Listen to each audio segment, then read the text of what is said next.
I'm joined today by Jayant Bhandari, an analyst with Anarcho Capital. He has traveled to 80 countries at least, and he has seen an awful lot in his nearly 50 years on this planet. In fact, he's actually had a trip to North Korea, something that most people can't say that they have done. He was there about 5 years ago. And given the close analysis that we're giving on North Korea this week for Risk Hedge, I thought it imperative to talk to someone who's actually been on the ground there and seen for himself what's happening. So, Jayant, thank you so much for joining me. Thanks for having me, Jonathan. So I wanted to start, first of all, why don't you give me a little bit of background as to why you wanted to travel to North Korea? What was the impetus to go there? So, father of Kim Jong Un had died. The young guy came to power, and I had a feeling that this guy had been educated in Switzerland and elsewhere in Europe. I thought he would be more open-minded, and I thought North Korea would no longer continue to exist in this medieval way of institutional organization. So I wanted to see this country before it changed significantly. So I went to North Korea to have a look around, to experience what communism actually was, and to see what real tyranny was. And this was the reason I went to North Korea. Contrary to popular assumption, it is actually very easy to visit North Korea. So how did you, just briefly, 30 seconds or less, give me the mechanics. How did you get there? Who did you go through? Did you go through China? How did it work? So you basically fly into Beijing and you pre-book your trip with a travel agent, which is a North Korean travel agent. These companies have an association with North Korean government. And what they do is that they take you to North Korea and work with the North Korean government and the North Korean military and take you around. Your visit is very sanitized. They show you what they want to show you. Your job is to try to read between the lines. But this is a very friendly trip otherwise. Wow. So how long were you on the ground there? I was there for about a week. A week. Okay. So why don't you walk me through the things that you found when you were there? What surprised you? What did you find interesting? What met your expectations? What were you not surprised by? This was probably the 7th most educational time of my life. North Korea is a perfect tyranny. They have organized this tyranny in ways that was unimaginable to me. And people have been completely brainwashed. If this country goes through a real election today, I'm absolutely sure Kim Jong Un would win more than 99% of votes without even trying to manipulate it. People are slaves in that country. They wake up to propaganda music early in the morning. I think it starts running at 4 or 5 o'clock in the morning. It does not matter whether it's rainy or it's freezing. You have to wake up as a North Korean citizen, walk down to the square and polish the statues of the Kims. This is the ritual they have to follow every day to show their respect and gratitude to the Kim family. So the video footage that we've seen of North Korean soldiers and North Korean civilians essentially going nuts for whatever leader it happens to be. Currently, it's Kim Jong Un or his father, Kim Jong Il, or the grandfather. When we see them literally going delirious for their leaders, that's real in terms of what you experienced? I am absolutely sure that's real, because if you are not one of those people, you are probably dead by now. But really, Jonathan, this has been the culture of East Asia historically. It's a culture of conformity, and these are the people who are very disciplined people. So yes, a combination of these things have meant that when people go crazy in front of their leaders, they very likely actually believe in it. And in fact, really, Jonathan, how can you exist in a society without believing in it? You would go absolutely crazy if you wanted to rebel against such a system.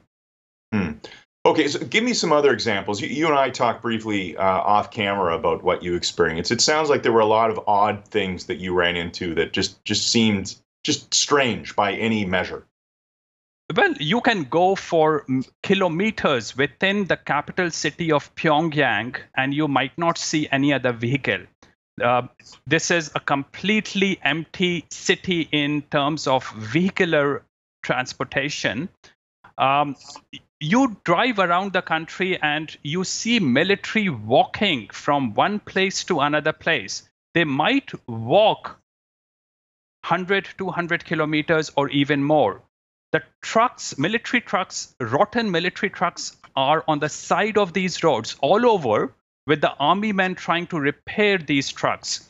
The reality is that when you see these extremely modern looking trucks on the TV, this is only the trucks used when they march in the public square.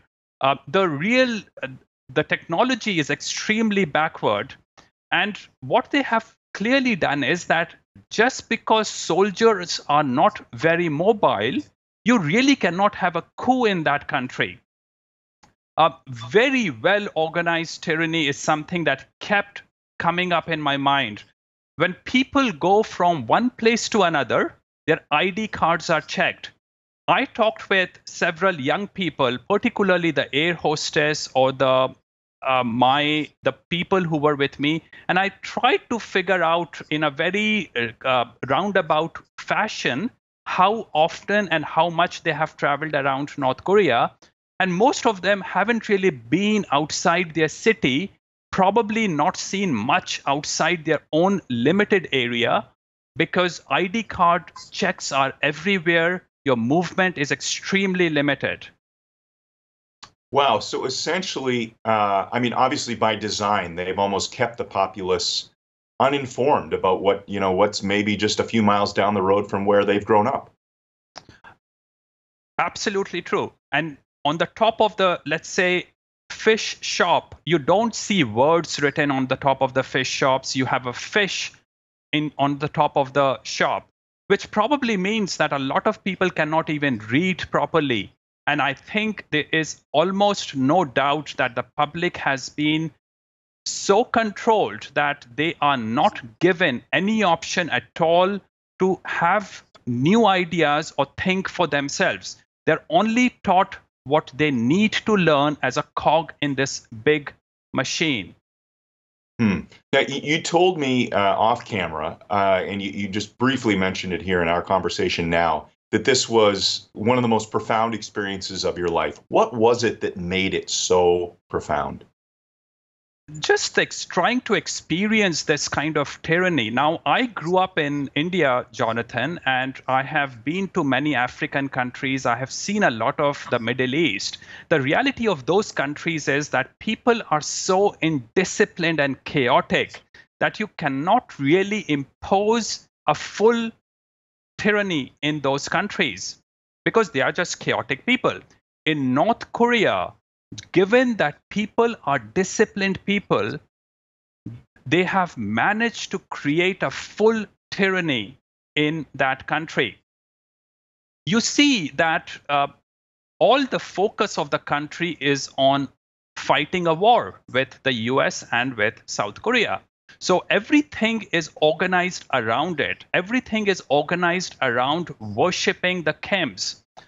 This is a profound experience watching these things. Now, the military tries to protect us, the tourists, from seeing these things. But for example, our bus got lost once. So we were just driving around randomly for about an hour or two. And we can see these really poor places places where people of villages and towns are brought out to work on public works. They are all slaves, actually. You can see very old women trying to pick crumbs of coal from the coal trucks that passed by on the road.